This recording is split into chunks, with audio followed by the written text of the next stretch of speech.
Hello, happy Sunday night. Really, really, really rainy Sunday night in Denver. Thank you for being here. It's time for my favorite part of the week, which is why I'm doing it on a holiday weekend. Ask Away with Coach MK. This is where all of the runners in all of the programs here at Fitness Protection, all of our runners get to ask all of the questions, and I don't know that I have all the answers, but I can make up some real good ones when I don't. Before we go too much further, I want to start with a few announcements, and I've got a doozy for you guys right now. First, I'm going to come to that one in just a minute. The first one is that we have one of our coaches, Coach Cavalin. She is running to raise money for Girls on the Run, her local chapter in Tampa. I'm putting the link here. I just put out a heartfelt plea earlier this week. I know that it's not the best time to be fundraising, but I love to support the people who support me and the people who support my runners. So the first way to do that and to give back a little bit this week would be to support Coach Cavalin, who, by the way, does not earn anywhere near what she's worth with us, but she shows up anyway and never stops. So if we can show up for her in some small way, that would not only be appreciated, it would be amazing. Plus, to sweeten the pot a little bit, if you are a member of Fitness Protection, or even if you aren't a member of Fitness Protection, I will gladly do a one-on-one 15 to 20 minute, though you know how those 20 MK minutes is kind of like dog years. So I will give you a 15 to 20 minute one-on-one coaching session. In order to qualify for this, I need you to forward your donation receipt. If it's a screenshot, it needs to show your name and the amount that you donated, and that, yes, it did go to Girls on the Run Tampa, supporting Cavalin. Forward it to info@fitnessprotection.com, and I will respond with a link that will allow you to sign up for that one-on-one. If you are not interested in that because you're not here, I will give you a gift certificate for merch in our store, which...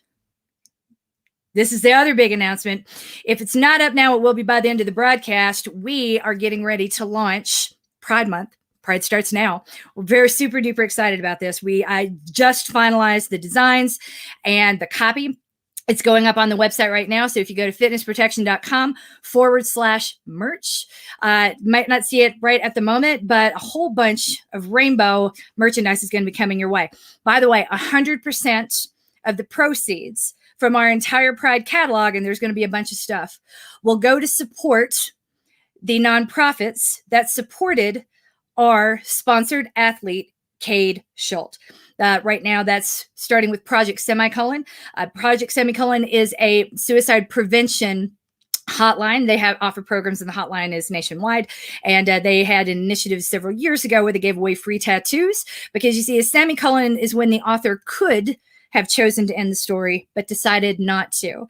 And that moves me when I think about it. It moved Cade. It kept Cade with us. Suicide is anytime a person feels like they don't fit, or that they're just overwhelmed by, well, either where their life is going. There are 1,000,001 reasons why a person could have suicidal thoughts. And it's hard to know where to start. Once they start coming at you hard and fast, it's definitely a difficult thing to talk about, because we don't want to be classified by our worst moments. But unfortunately, the current conversation that we're having in America about mental health does exactly that. And I think that's ugly. And so we're going to put some beauty out in the world, specifically that will support Project Semicolon. Let me see if I have it's dark enough. Maybe I can share a picture in here, but yay. I think this is it. Where is it? You know what? I'm not going to make you sit around and wait while I fumble. Oh, here it is. So we're going to have Gators up. Coach Loved and Proud. And if you're not familiar, that's a transgender flag underneath the pride flag. Yay. Because Kate is, and is very outspoken about it. And in the very first podcast in Pride Month, you're going to get a very direct Q&A session. We collected questions from all of our runners in our programs for Kate, everything you've ever wanted to know about a gender transition, or what makes you decide, like, hey, you know what? I think I would love to have that private part I've never had before. That no question is too crude, too simplistic, or too ignorant. Because, you know, Kate is one of my closest friends, and we realize that we've never had this conversation. So the sort of thing that happens on the long run stays on the long run.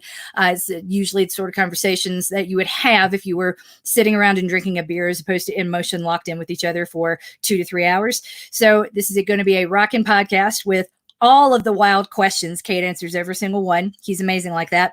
And we're going to be releasing that on Pride Month. And we wanted to wait to release some of the merchandise, but these shirts are so awesome. We just couldn't wait. How gorgeous is that? I'm excited. Anyway, so there's that. Pride merchandise, 100% of the proceeds go to Project Semicolon. That's who they are, and that is why they matter to Cade. So it matters to us. And by the way, this is not like a 1 month thing. We're going to have these items up all year long. We will be supporting Project Semicolon all year long as well. So those of you that might be new to the broadcast, my name is Coach MK Fleming. I'm the founder of the Fitness Protection Program, and we are getting ready to ask some questions. Hi, Susan. And hello, Aaron. There you go. If you have a comment or a question, as I start to move through, first I'm going to go through the weekly wins, all the things that our runners are celebrating this week. We're going to acknowledge the hard work that they're doing. It's not just about like, I got faster. If we're not talking and celebrating even little things, then how in the world are we supposed to know that they're worth celebrating? We only celebrate when you are the MVP of the MVPs, like the brightest, shiniest star in the sky. We miss the constellation. So here we're trying to make a beautiful constellation of all the wins, racking them up and calling out every single thing that we think is worth celebrating here on the podcast. And we got a lot. So after moving through the weekly wins, I'll take questions in this order. First, we'll start with the questions in Runner Interrupted, and I don't think we had any tonight. Then we'll move into Rebuild. Rebuild is a program that was designed to keep runners who have a modicum of fitness or even running/training experience that would allow them to come back after a long period, 6 months or longer, of not really running, and help them rebuild their fitness habit, their running habit, and all the little supporting habits that make the big running habit happen. After that, I'm going to turn around and take questions from our program, Maintain. Maintain was designed with runners who just have a modicum of fitness that they would like to maintain all year round. Think of it as, instead of doing 12 weeks of base building at the beginning of a training plan, we just do it all the time, and then you're fit enough to run a half marathon every month. You are fit enough to ramp up for a marathon distance or longer, and I say or longer. Hang around for the wins if you don't believe me, because we got a win for you. With 10 weeks or less, you can ramp up for a marathon. And then we're going to take questions, finally, saving the best for last, from the participants in our newest program, Build. Build will be, the funnel is closed. We're only going to be opening this up a few times a year. The next funnel is set to open in July. So keep an eye here on the podcast. Follow us on Facebook and Instagram. We will make sure that everyone knows it when the next Build funnel opens. Build is theoretically for new runners, but it's turned out to attract a whole lot of people who have some experience running, but have never run the way that I'm telling them to run. So they feel like we're reprogramming them. We're throwing away everything they've ever known, and coming into something new, different, a little more gentle, which can be equally effective. As hard as that might be to believe, if you watched the documentary on ESPN about the Dream Team, The Last Dance, those guys don't do anything the easy way. And that's why they're great. I don't want to be great. I want to be in it for the long run. And that's not going to happen if I'm killing myself every single day that ends in Y. Yay. So here we go. Ask away, starting with the weekly wins. The document disappears. Amy, our sponsored athlete, one of our sponsored athletes, Amy Trujillo, bought herself a new car. Congratulations. That's a big deal. I know I was very excited the last time I got a new car, which was a minivan several years ago. I shudder to think how old that minivan is and how long it's been around, but it has been around for sure. The poop car, as my son likes to call it. Build. Barbara runs at a local nature center, so she has been enjoying seeing lots of wildlife on her runs. This week, she got to see a turtle. That's super neat. We see a lot of nature out here. If that nature is Pokemon. So, I forgot to say happy Memorial Day weekend, or as it's known in our household, happy CDOT Day, which is the special Pokemon that was that you could pay $1 and be part of their community day. And of course, we had to do that and then run all over town to collect all the CDOTs that we possibly could. We got 8 shinies, and that's a really big deal for us. Not quite the same as nature. I think you're winning at life there, Barbara. Pat Humes had her best run day in a long time. She went 3.2 miles on her run and got to enjoy an iced coffee treat afterwards. Yay, Barbara! Barbara's in build, and Pat is too, and we are just thrilled that you had a good day. I mean, any day that starts with coffee or ends with coffee is a great day, but especially at the end of a run. Bea Witzel mommed like a boss. She wasn't able to get any alone time to run, so she got her time in walking with her little one strapped to her back. That is a big deal. I won't do it. My husband has one of those backpacks. I'm like, ooh, no. I had a chronic inflammation in my joints for about 2 years, almost 2 years after baby Violet was born. And that was really hard. I still won't lift anything heavy if I don't absolutely have to. So I'm in awe of you, Bea Witzel. That is hard work. I see you and I'm celebrating it. I have no desire to try it. My kid's going to have to hoof it. Rebuild. Brenda Haskell's husband was finally able to have an important medical procedure that can help reduce his pain levels. Procedure was a success and he is improving.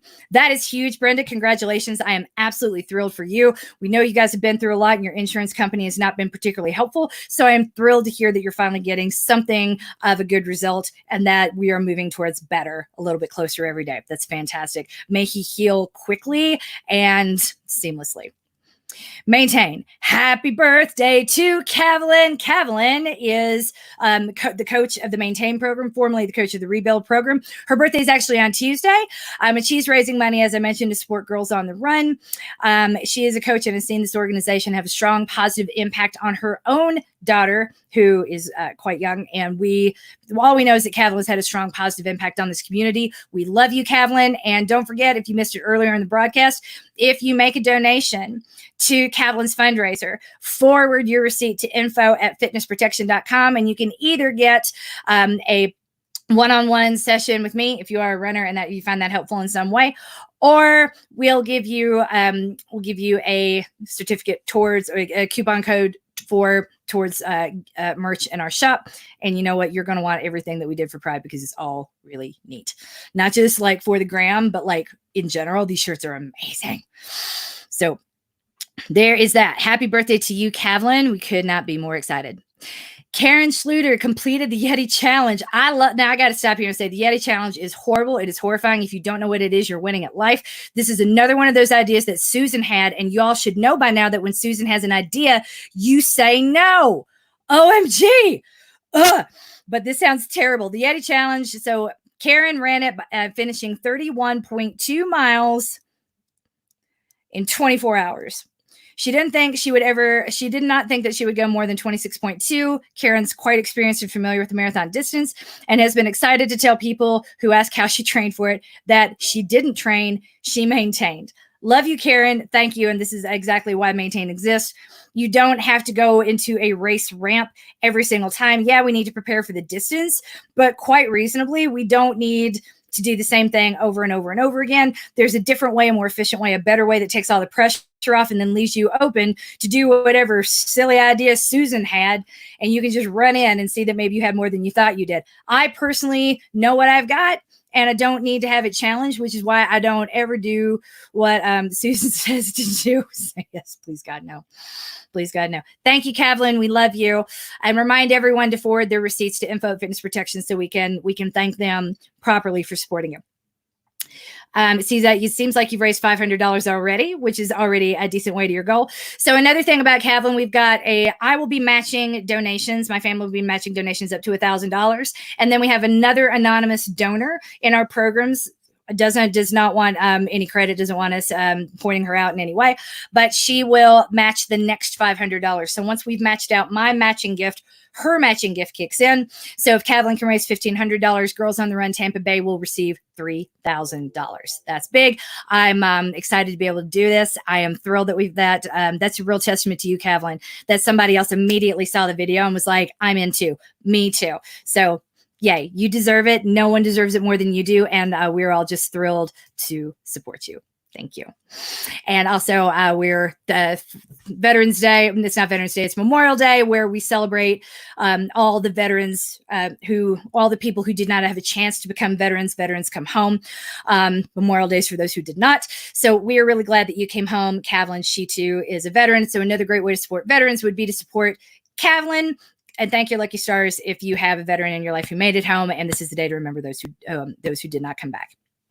So yay, Kate. Yay, Kate. Thank you. Happy birthday, Kavlin. So that is all of our weekly wins. So now we're going to move over into the questions for rebuild. Let me get that in there. Rebuild.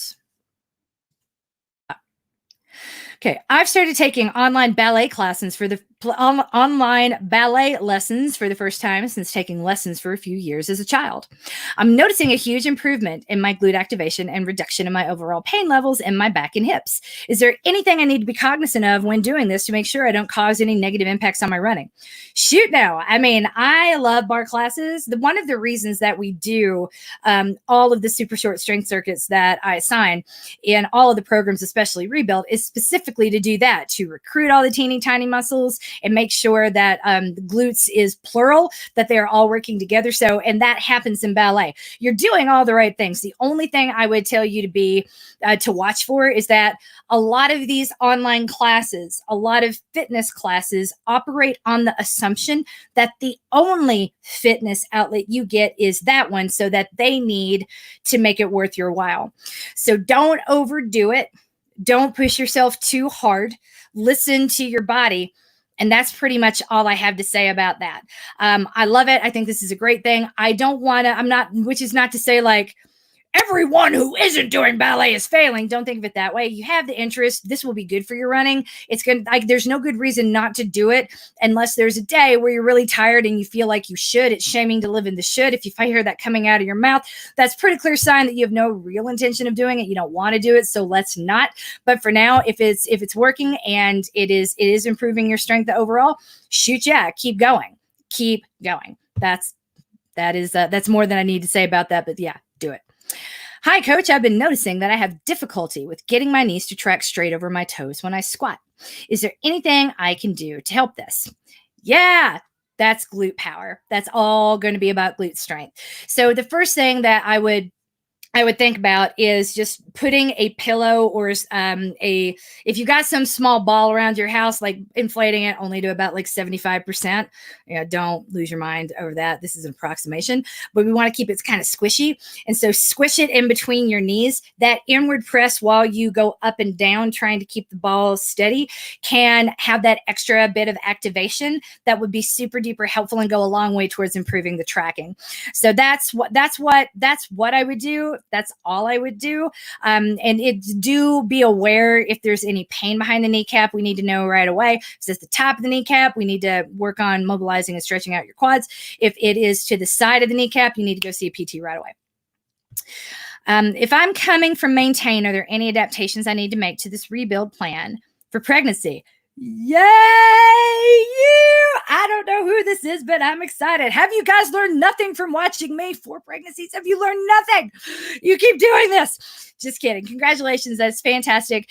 Honestly, no, I would just listen to your body. As your center of gravity starts to shift, as your body gets bigger and your belly gets bigger, the only thing I would think of is maybe squatting would be a little more difficult, or you'd be hyperextending your back in order to keep your balance while you squat. That's truly it. Some of the more outlandish workouts like dog run might work better for you, oddly enough, since you'd be taking lots of breaks. And we've built in lots of breaks. So I say all you need to be aware of is this is what my body is in control. This thing that is growing inside me is in control, and my will is not. So celebrate what you do more than ever, and don't worry about what you miss, and don't try to force anything, because you're never behind if you're doing anything at all. You're ahead of me my entire pregnancy with HRH, the baby Violet. Everybody remembers what disaster that was? Yes, it was a disaster. Don't overthink it, and just know that you're going to be in the right place. And finally, if you're able to do the strength all the way through your pregnancy, keep coming back each week. Give me an idea how far in you are and what limitations you're facing, because you might not be able to do squats by week 10, and that's not abnormal or wrong. But if you Google it, you will think you're behind, and that's the wrong way to look at it. So just bring those questions to me before you go down a Google click hole and feel bad about yourself. And I will tell you what to focus on and how to make adaptations. But for right now, don't need to change anything immediately due to pregnancy. We only need to modify the exercises as your body tells you what it will and will not tolerate for the duration of this gestation. Congratulations. I made all that rhyme. Yay. Hello. I'm noticing as I extend my longer run over an hour or so, that my mid and upper back around my ribs and shoulders are fatiguing as I go longer, then everything starts falling apart. Yep. Sounds right.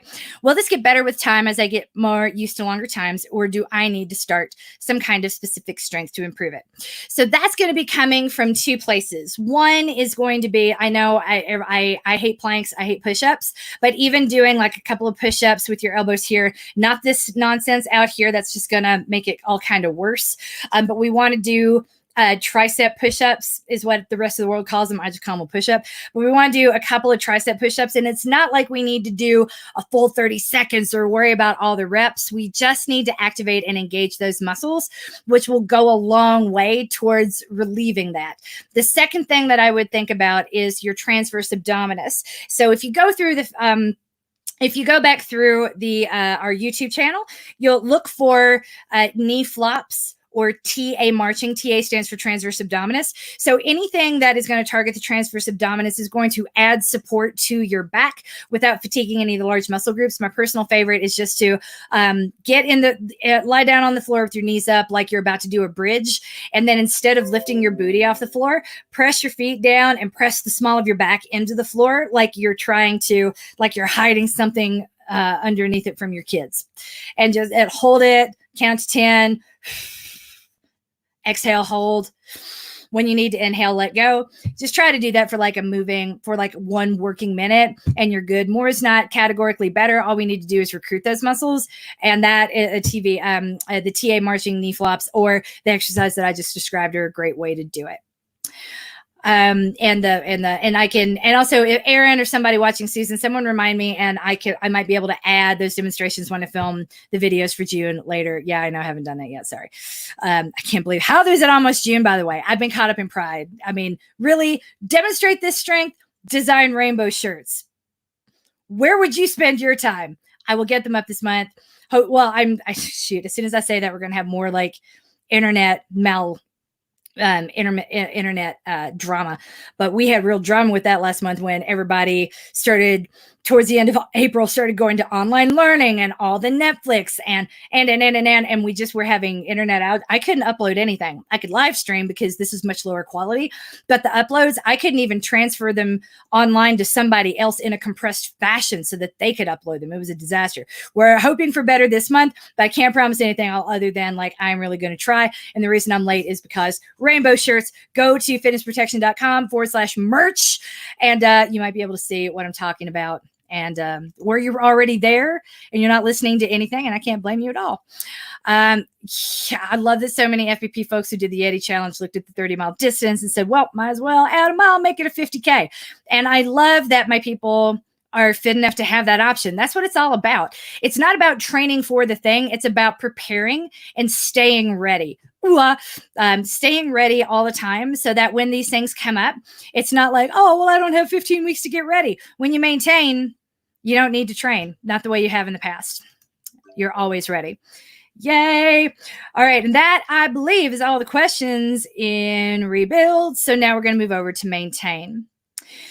Coach, my body has only been wanting to do avocado toast lately. That's amazing. That one, it's amazing that your body knows what it wants. And two, it's amazing that you think you've been doing a running workout and you threw the word only in the sentence. I've only been running. Think about that for a minute. I've only been running. Only doesn't belong there, y'all. It doesn't. What am I sacrificing by not doing the harder efforts? Heartache, unnecessary burnout. I can't think of anything good that would come from forcing these workouts. There's no payoff at the end. Again, our culture celebrates like the fastest, bestest, brightest, whateverest. And it can be a little bit much. It's not good enough to just be. So I'm excited that like, you know what your body wants and you're doing it. That's huge. A lot of people will never give themselves the permission to do that. Like it'll take years and years of deprogramming them from thinking that if I don't do what's written, then I threw my money away and I failed. And that's the wrong way to look at all of this. That is not the way to look at it here. So Hey, I'm just going to rephrase my answer in the form of your question. Hey, coach, my body's been wanting to do avocado toast lately. That's all I've done. Do you, how awesome is this? It's pretty awesome. I'm still going to be able to run a marathon in 10 weeks as long as I don't have a time goal, right? Yep. See Karen Schluter, who ran the Yeti Challenge. I got to tell you, Karen's an animal, and it is. I have when I design my coaching cues, before I put any of those canvas on our Instagram, corporate Instagram page where I talk about what easy effort is, the rules and the way that I present things have to meet what I think of as the Karen Schluter test. And she knows that this is what we call it, like to her face, behind her back. And when we're planning, because Karen is such a badass. And she is a type A personality who is driven and will do whatever it takes to get where she wants to go. She will work for it and earn it. If I tell her to do 6, she'll do 12, even if 12 isn't going to be better for her than 6 or getting any closer. So I have to design my coaching cues to make sure that Karen gets what she wants and reduce, if not eliminate, all opportunities for her to waste her energy or burn herself out. So yeah, as long as you don't have a time goal, and Karen just did this Yeti challenge. She hadn't trained specifically for it. I mean, maybe she would have altered some of her long runs, but she has not been doing like a Yeti challenge training plan. She was not doing a 30-mile training plan. That sort of specificity doesn't have to exist when you don't have a really specific time goal. Or, like I tell everybody, if you've never run this distance or participated in this type of event before, you cannot have expectations of a time goal because you don't know what you're doing until you're in the thick of it. So to that end, no, I think you're going to be totally fine to run a marathon in 10 weeks. Because the harder workouts really have nothing to do with it. And I have a list of rules that I'm going to be making up with Kara, but we've been making rainbow shirts. The next thing we're going to be pivoting to is revisiting an old list of rules about hard workouts, when to do them. And we're also going to be following up with a separate list of when they don't do anything, so that you can make more informed decisions as you go and not worry so much about what you may or may not be leaving on the table when you elect to do something different. So TLDR, you're going to be fine. I've been struggling with motivation to get out on my run. I look forward to my runs. Yay, once I'm running, I really enjoy it, so I don't know what gives. I feel you. Any thoughts or suggestions to make this process of starting less awful? Try to find something you can do on that podcast on that run that you can't do anywhere else. So, true story, I did not want to go for my second run today. I did not have a second run. Let me be really clear. Like, there's no double on your schedule. There's not a one on mine. I originally thought I was going to do the Pony Express. My daughter had 2 friends that live pretty far south, about 4.5, 5 miles south of our house. And she had written them letters. And I was like, you know what? I'll just take them letters. How cool would that be? I can run there and then run back, and that'll be a long run because I've not done a 10-mile or 12-mile run in a while. That could be a really fun way to do it. So that was how I talked myself up to do that. And then I got all the way down there and was like, I don't want to run back. So I asked one of them to give me a ride, and she did. It was great. So I got a 6.71 mile run in. And then later I heard from a runner who's category B1. He's totally blind, and his dog isn't feeling well. So he was like, can I tether myself to you? Will you take me for a short run? And I'm like, this is the last thing in the world that I wanted to do. Right. But I'm like, how can I make myself excited for this? There's a new podcast, and the only time I get to listen to podcasts is when I'm out the door. And so the podcast I'm listening to is called The Missionary. And it's about the woman who went to Uganda to basically serve, not really knowing what that meant at a younger age, and started a Feed the Children type of program for malnourished children that the hospitals didn't want to take, and is now being sued for it. And so it's like, depending on who you talk to, she is a villain or a person who did really ugly work that no one else wanted to do. So how could you expect her outcomes to be decent at all? So I'm interested to see. Every single piece I've read about her has had a really, really sharp slant. Having been there, I have my own opinions. So I really wanted to see how this would be presented. And so far it's fair and balanced in that way the podcast can be, where the first one takes you one direction, the second like disproves the first and takes you somewhere totally different. So anyway, I wanted to listen to another episode, and that was how I talked myself up to going back out when Carrie said, can we go for a run? I'm like, sure, but I'm listening to a podcast. So that got me excited to hear. This was the way that I got to hear the latest episode of that podcast. So I tell you all of that to tell you this. I did not want to do either one of these runs today. And that is how I talked myself into both. Find the thing that you can only do on the run, and that will be what gets you out the door. I can't make getting out of bed in the morning any easier. For a lot of people, that's really difficult. B12 helps a lot. Vitamin D also helps a lot. Extra protein helps a lot. Lexapro helps me more than anything else. If that sounds great to you, ask your doctor. But that there's a lot of stress on our minds and bodies right now in your body. You hear me say this all the time. Your body does not differentiate between psychological and physiological stress. Stress is stress. So whether you're incredibly happy or incredibly not happy, it's all the same impact on your brain. So to that end, in this super stressful period, this has been going on for a while. So we're basically in the category now of chronic stress. So acknowledge that and, listen to your body, take care of yourself as much as you possibly can. Self-care is key, but not wanting to get out of bed right now to immediately go for a run, which is not specifically what you said, but getting up is hard. Acknowledge that and don't make it about you so much. And keep in mind the situation that we're all living through at the moment is not ideal. And it speaks more to the situation than it does to you, because you are tenacious AF. Okay. How do I keep my heart rate down in this awful humidity? It's like 80-90% here. Child, I don't know. I hate humidity. I live in a mountain. That's arid. It's so dry. My fingers crack and peel, and my face peels when I get sunburned in a way that it never has before. Not that I get sunburned that often, y'all. I wear sunscreen, big, thick, heavy sunscreen every time I go out the door, but still, any exposure to the sun can make my lily white skin peel right off my face. So I tell you that to tell you this. It's hard. You're just going to have to slow down, and you're going to have to run at the times of day when the humidity is not... it's at its best, even if it isn't ever good.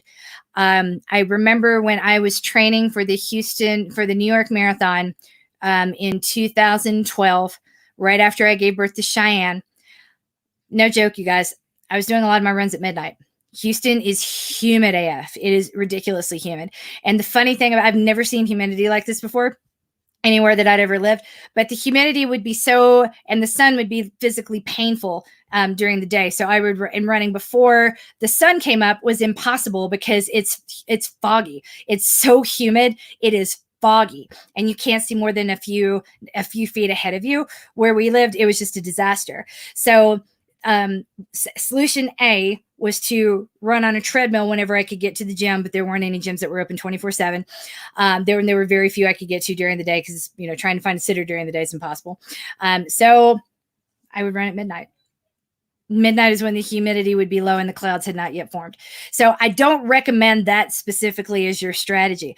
Just know that there's very little we can do about humidity. It really sucks. It's going to impact your efficiency, and it's going to slow you down. Don't let that define you. Let the fact that you're running despite the humidity define you, because everything you do on race day, if race day ever comes again for you, will be easier than what you're doing during the training cycle. And that's really the whole point of training. So if you're just like, how do I enjoy this in a humid condition? We just got to find ways to make it, to reduce the suck, either by increasing the joy, by bringing another person into the mix, running with a friend. I went running with some of my running buddies, a socially distanced run, only a handful of us last weekend. And I tell you, 7 miles just flew by. I couldn't tell you how long we've been out there. It was glorious. And so when I think about that, or I think about the podcast that I'm listening to while I run, and another great one, if you guys need a recommendation, Wind of Change, which explores whether or not the CIA actually wrote the song by the Scorpions, Wind of Change, as part of a PSYOPs campaign to end communism and end the Cold War. It's highbrow Tiger King. You won't hate yourself for loving it and binging it as much as you might have hated yourself for loving and binging Tiger King. Wind of Change is the name of the podcast. It's fantastic. So if we can't keep your heart rate down, we can keep your heart in the game, and that is a way to do it. But yeah, there's just not a whole lot we can do for humidity. It sucks. Okay, pivoting now. Final set of questions, and then I'm going to go collapse on the couch after all that running. Today, I ache. Going to do questions and build. Is it okay to run on an empty stomach? Yeah. I used to do it. I did it for decades. I wouldn't say that it was like goals and for like it was better, but for me, I have done this since I was little, and since I was little, I was running first thing in the morning. I view running very much like I do swimming. You need about 30 to 45 minutes, maybe an hour to digest whatever you ate before you go on a swim. And I really do need it for a run. I can't run with anything in my stomach. It's really, so if I eat, I'm not even thinking about walking out the door for at least an hour. That's me. And so a lot of my runs for decades were done first thing in the morning on an empty stomach. I would eat like while I was getting ready to go to work or on the way to work. So I'm not saying that's what everybody has to do. But yeah, it's totally fine to run on an empty stomach. Ideally on long runs, this is where the instructions that I give can sometimes go sideways. I am not a big believer in needing exogenous fuel, say every 2 miles of a long run. I know a lot of people really, really believe in that. And I'm like, if you didn't work that out with a nutritionist, I would question it, because that's a whole lot of sugar. If you're doing a whole GU or even GU chomps, which are way smaller, that's a whole lot of fuel that was designed for bikers climbing mountains and Ironman. It wasn't really designed for runners doing a 2 to 3 hour run, usually occasionally in ideal conditions during a training cycle. So I do, especially for these truly easy effort runs, do you need extra fuel? Maybe, but probably not. I can't categorically say yes, but I can't obviously say no either. I like the way you phrased it, though. Is it okay to run on an empty stomach? Absolutely. I did it for years. The only reason I'm not now is because I'm not running first thing in the morning anymore. We no longer have morning help. It's a little bit hard to get out of bed because all the kids jump in it with me and then we snuggle. And why would I get off the snuggle bus? It's not going to be here very long. So there's that. So yeah, absolutely. I did it for a really long time, up until like maybe last year. So yeah, running on an empty stomach is good stuff. How soon after a run do we need to eat? Shrug. I don't really care. There's a lot of research out there about the protein window and the 15-minute window, which is like the highest blah, blah, blah, of metabolizing protein intake. And that is applicable to bodybuilders. Anyone who is really watching their macros with the goal of getting bigger, kind of like Michael Jordan had to do, if you've seen this documentary, The Last Dance. The rest of us really don't have to worry about it. If you are not specifically trying to build muscle, i.e. packing on muscle mass specifically, you don't need to worry about all that stuff. What I care about is that, if you've read Roar or followed Stacy Sims, she is a researcher that has a lot to say about sports science and how it's all tailored to men, and women are not small men. So we need to alter all of these ideas. And she has a lot of instructions to follow. I don't really follow them because I'm not in a performance cycle. So I really don't want to think about food that much personally. So I tell you that to tell you this: if I don't do it, I'm not going to tell you that it's super duper important. And I don't pay attention to what is generally considered to be the protein window, because I'm not going to win the next marathon. So I don't want to worry that much. There's a hamburger and French fries and milkshake waiting for me downstairs, you guys. I'm not saying I run in order to do that, because your body's not a fraction. We don't need to cancel things out. I don't do this so I can drink, or do this so that I run. It is my self-care. It is my podcast time. It is my time to catch up with friends. It is a totally separate purpose from everything else that I do, except live. Running gives me what I need to stay alive as long as possible and keep doing the things that I love. If you can think of it in that perspective, as opposed to what do I need to do in order to earn this, that's a much better way to go. It's a much healthier mindset, which is not specifically what you asked here. Just whenever we talk about nutrition, we can go all the way down a very dangerous rabbit hole that I don't like very much. So it's not like you need to eat after a run. You need to eat when you're hungry. Can the time of day that you run affect your heart rate readings? Yes, which is why I ran first thing in the morning for a really long time. I wanted to get up, and I wanted to get up and ideally go for a run before I'd even checked my email. I still carry a BlackBerry, so like checking email happens almost first thing. But before the stress of the day and the to-dos and the mommy helps and the please don't goes all started crowding my brain, I wanted to get my run on. Now I'm getting like a breath in the middle of the afternoon away from all that, which is where I take my self-care. So, and you'll notice that my heart rate reading is usually a little bit higher. Sometimes it's because my heart rate monitor now picks up cadence, which I'm not happy about. When I go faster than a 10-minute mile, it's a known flaw in Garmin's that is clearly there now in the Polar. Thanks, Polar. Win that Garmin competition by being just like them. Makes me so sad. But anyway, yes, your heart rate is much more likely to be optimal first thing in the morning before it's hot, before the humidity has set in wherever you are, or before the stress of the day has started hitting your central nervous system. That at the same time, does it matter when you run? Nope. Is it better to run? Nope. Easy effort pace is a vanity metric that's going to make you feel good on good days and bad on slower days, but it really has nothing to do with who you are. And if you start making that easy effort pace who you are, you're going to find yourself doing things that you might not love in order to get the fastest possible reading. And if that is what you need in order to feel good, just acknowledge that's what you're doing. Physiologically, you're not a computer. You're not a machine. We're not optimizing it or doing anything better by getting the fastest possible pace out of an easy effort run, unless that's what we need to do to keep your head in the game a little bit longer, in which case, yeah, do whatever it is you have to do in order to do that. So if it really hurts your feelings when you see the reading, and they can be drastically different. I think this morning I was pulling and these are just my numbers, you guys. And this was let's just say that abnormally fast numbers for me. And I had to keep looking down and stopping my watch and making sure it was doing that. My heart rate reading was right. I was stopping on the side of the road and taking my pulse because I'm like, there's no way I'm pulling these numbers at this heart rate.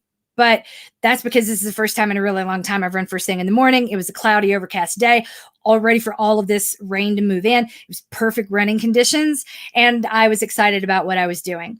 So it's no wonder that my heart rate was low and that I was faster than usual.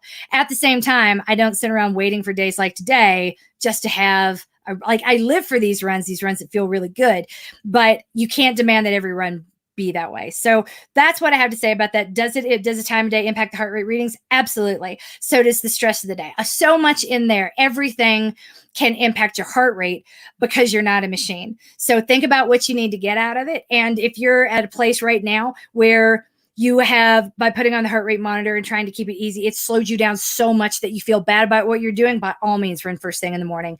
That is the time of day when you're going to get the best outcomes. But just know that the training benefit, whether you're doing that at like a 10-minute mile at 6 a.m. or a 15-minute mile at 3 p.m., the training benefit is no different. But the psychological benefit can be, or the psychological difference. The physiological difference is minimal, but the psychological difference can be huge. I don't want you doing something specifically that hurts your feelings. If I do silly toes and warm-ups at home, then drive 15 minutes to a park for my run, is my warm-up not as effective? No, that's totally fine. All we care about is that we're lubricating your joints. I hate that word. We need a new word. Oh my God. But you have bursa sacs in your hips and in your knees. And when we do those internal rotations, that's when we do the silly toes, right? We're doing on our toes in, knees almost locked, then on our toes out. That rotation, that internal external rotation that's happening in our hip joints actually protects our hips from impact because it warms up the bursa sacs. They fill with fluid and they get ready to do their job. So that's why we do them. It doesn't really matter a 15-minute drive back and forth. If you just really wanted to double check, get on your tippy toes and do inversion, eversion, inversion, eversion a couple of times, and then you're good to go. But that's like, you don't need to do silly toes twice, and you don't need to worry about it. It's just as effective. But if you want to do more because it feels good, by all means, do more. There we go. Speaking of more, unfortunately, we do not have any more tonight. This is all the questions for Ask Away. Thank you for coming to play. Enjoy your Memorial Day weekend. Do go check out our shop. Hopefully it's up now. If it isn't ready, if it isn't, it will be soon. Fitnessprotection.com/merch. Check out all of our Pride merchandise. 100% of the proceeds, 100% of the proceeds. Everyone's doing this on a volunteer basis. 100% of the proceeds are going to go to Project Semicolon. It's one of the organizations. If it's important, Cade is important to us. Project Semicolon is important to Cade. We support Cade, therefore we support Project Semicolon, not just with the shirt, not just during Pride Month, but all year long. But we had to take advantage of Pride because rainbows, you guys. Oh my God, rainbow t-shirts. They're amazing and gorgeous. Go get one. Yay. You are coached. You are loved. And if you're here asking questions at all, you're totally winning at life because this life is a good one.